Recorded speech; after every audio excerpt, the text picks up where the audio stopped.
ලස්සන වටපිටාවක් සුන්දරත්වයත් එක්ක මට හිතුණා අද වීඩියෝ එක ආරම්භ කරන්න. මේ දවස්වල අපේ පරිසරයේ තියෙන ගස් කොළන් වල කොළවල පැහැ තමයි මේ වල දකින්නේ. තෙමිලි පාට, රතු පාට, කහ පාට වගේ ලස්සන වර්ග ගොඩකින් සංකලනය වෙලා තියෙනවා. මේ විදිහට පාට වෙච්ච මේ ගස්වල කොළ තව ටික දවසකින් බෙමට වැටිලා මේ ගස්වල අතු විතරක් ඉතුරු වෙන්න අපිට දැක බලා ගන්න පුළුවන්. මේ දවස හරියටම සෙනසුරාදා අපිට හොඳට ඉර පායලා හොඳට රස්නේ තිබුණු දවසක්. ඉතින් මමයි හස්බන්ඩ්ුයි හිතුවා අපේ ගෙවත්ත හිටවන්න තියෙන ගොඩක් පැල වර්ග තිබුණා. ඒවා අපි හිටවලා වත්ත හොඳට අස් කරගන්න සහ අපි හිමීට අපේ ගෙවත්ත නැවත අලුත් වැඩියා කරගන්න අපි සූදානම් විය යුතුයි කියලා. මොකද තද රස්නේට මගේ ගාඩන් එක ගොඩක් ඩැමේජ් වුණා. ඒ වගේම අපි කිකිලි හාමිනේලා හින්දත් මගේ මල් ගොඩාක් ඩැමේජ් වුණා. ඉතින් අපි කිකිලි හාමිනේනව නම් දැන් කොටු කරලා තියෙන්නේ. අපි වත්තේ ඉන්න වෙලාවට විතරයි එයාලා එළියට එන්නේ. ඉතින් ඒ හින්දා අපි දෙන්න පාත් වල ඒගොල්ලෝ හාරලා තිබුණු මල් පැල ටික ඉවත් කරලා අලුත් පැල හිටවලා එතකොට කැලියට වැවිලා තියෙන මේ ගස් කොළන් ඔක්කොම කප්පාදු කරලා නැවත ගෙවත්ත ටික ටික හදාගනිමු කියලා.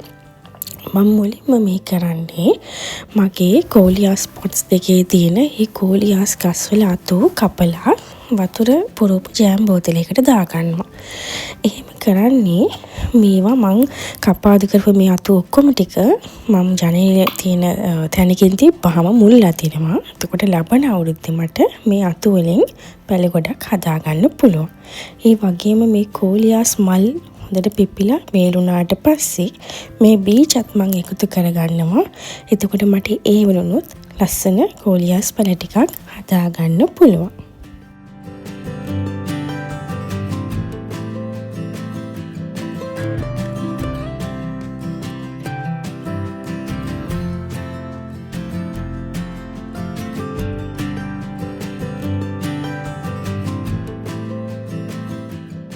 ගොඩාක් අය ඉල්ලලා තිබුණු කට්ටියක් තමයි මේ ඉන්නේ. මගේ ආදරණීය කිකිලි හාමිනේලා ටික. ඉතින් මෙයාලගේ වීඩියෝස් ටිකක් ගේන්න කියලා ආදරණීය YouTube කරන අක්කා කෙනෙක් මගෙන් ඉල්ලලා තිබුණා. ඉතින් මං යාවත් චුට්ටක් එකතු කරගත්තා. මෙතන නම් ඉන්නේ මේ දෙන්න විතරයි. මෙයා නම් හරිම හීලයි. මෙයා ඉතින් මං එළියට ගියොත් මගේ වටේම කැරකි ඉන්නවා. ඉතින් ඔය වැඩ කරන දවසේ ඔක්කොම කට්ටිය අපේ එළියට බැහැලා ඉන්නවා. මෙයාලට ඇත්තටම හොඳ ඉඩ ප්‍රමාණයක් අපි වෙන් කරලා තියෙන්නේ. ඉතින් ඒ හින්දා එයාලට හොඳට නිදහසේ ඉන්න පුළුවන්.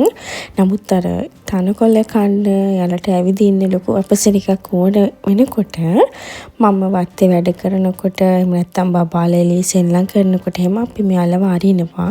නැත්නම් මෙයාලා ඉතින් මගේ මල් පැල ඔක්කොම ගලවන්න පුළුවන් නේ. ඉතින් අපි ලස්සන අලුත් මල් පැල ගෙනල්ලා හිටෙව්වා. මොකද අපේ සමයකට ගොඩක් ගාඩන් එක ඩැමේජ් වුණානේ.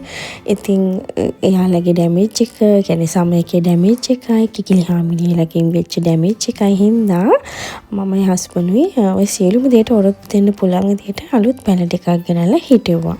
ඉතින් දැන් අපි දෙන්න මේ හදන්නේ මල් පැල හිටව ගන්න අපේ පාති ටික හොඳින් සුද්ධ කරගන්නවා. කැලේට වැවිලා තියෙන ගස් ඔක්කොම කපලා සීසන් එකේ වෙලා මැරිලා ගිය මල් ගස් ඔක්කොම ගලවලා අපි ඉතින් මේ පාති ඔක්කොම සුද්ධ කරගන්නවා. මේ තියෙන බිම වට්ටක්කවල මම කලින් වීඩියෝ එකෙත් පෙන්නලා තියෙනවා. ඒක හුඟක් දිග වට්ටක්ක හැදෙන වර්ගයක්. ඇත්තටම මේක අපේ අසල්වාසීන් තමයි හැමදාම හිටවන්නේ. ඉතින් යාලා හින්දා අපිත් හැමදාම වට්ටක්ක හොඳට කනවා. ඒ තරම් අධික ඵලදාවක් දෙන විශේෂයක්. ඉතින් ඇත්තටම ඒකේ සුදු පුස් රෝගය වැළඳිලා තිබුණා. ඒ හින්දා මං වට්ටක්කා ගෙඩි තියෙන වැල් ටික තියලා ඊටු ඔක්කොම කපලා අයින් කරා. මොකද අපිට ඒ වගේ රෝගයක් ආවම සාමාන්‍යයෙන් ඇත්තටම ඕනම වගාව සම්බන්ධ විශේෂඥයෝ පවා කියනවනේ මේවා පුලිස්සලා දාන්න කියලා. නමුත් අපිට මේ රටේ ඒක කරන්න බෑ. ඉතින් මගේ මල්ගස් ගොඩකට සුදුපුස් රෝගේ හැදිලා තිබුණා. ඒක වළක්ව ගන්න හින්දා මම වැල කපලා අවශ්‍ය නැති කොටස් අයින් කරා. දැන් ඔයාලා මේ දකින්නේ මම මගේ මිරිස් ගස් සියල්ලම අතු කප්පාද කරන හැටි. මම මේ ගස්වල අතු කප්පාදු කරන්නේ මම මේවා හොඳටම කොට වෙන්න අතු ටික කප්පාදු කරලා මේවා මම මගේ ග්‍රීන් හවුස් එකෙන් හරි එහෙම නැත්නම් හොඳට එළිය වැටෙන ජනේලයක් ළඟින් හරි තියාගන්නවා. අතු කප්පාදු කරන ගමන් මම මේ ගස්වල තියෙන මිරිස් පුංචි කඩල ඉඳලා කඩලා තියාගන්නවා. මම එක පොඩි කඩලක්වත් මම විසි කරන්නේ නැහැ. මොකද ඒ කඩලත් අපිට හරියට වටිනවා. චූටි කඩල් වුණත් අපිට වටිනවා වඩ ටිකක් හදන්න ඒ වගේ ගන්න පුළුවන්. ඉතින් මම මේ විදිහට කඩලුත් කඩන ගමන් අතු කප්පාදු කරා. ඇයි මම මේ ගස් කප්පාදු කරලා ගේ ඇතුලේ තියන්නේ කියලා වලට හිතෙන්නේ. මම මෙහෙම කරන්නේ ලබන අවුරුද්දේ වසන්ත සමය වෙනකොට මේ අතු කපපු මිරිස් ගහෙන් දළු දාලා ඉක්මනට ගහ වර්ධනය වෙලා ඉක්මන් ඵලදාවක් අපිට ගන්න හැකි වෙනවා. ඉතින් ඒ හින්දා තමයි මම මිරිස් ගොඩක් වෙලාවට පොට්ස් වල හිටවන්නේ. මම මේක අවුරුදු 3ක් තිස්සේ කරනවා. මට හරිම සාර්ථක වෙච්ච ක්‍රමයක් තමයි මේක. මන් ළඟ මිරිස් වර්ග 3ක් තියෙනවා. අපිට කොච්චිත් පුළුවන් තියාගන්න. කොච්චි පැලයකුත් තියෙනවා. එතකොට මට වර්ග 4ක් තියෙනවා. මම මේ ගස් සියල්ලම කප්පාදු කරන මේ විදිහට මං ගේ ඇතුලේ හරි ග්‍රීන් හවුස් එකකින් හරි තියෙනවා. ඉතින් ඔයාලත් පිටරට ඉන්න කෙනෙක් නම් මේ විදිහට කොට වෙන්න කප්පාදු කරලා මං අර කියපු ග්‍රීන් හවුස් එකකින් හරි ජනේලයක් ළඟින් හරි තියන්න. හැබැයි අමතක කරන්න එපා ගහට වතුර එකතු කරන්න ඕන. ගහ වේලුනොත් මැරෙන්න පුළුවන්. හැබැයි අධික ලෙස වතුර එකතු කරන්න එපා. ඒ පස වේලිලා වගේ නම් විතරක් ඔයගොල්ලෝ වතුර එකතු කරන්න.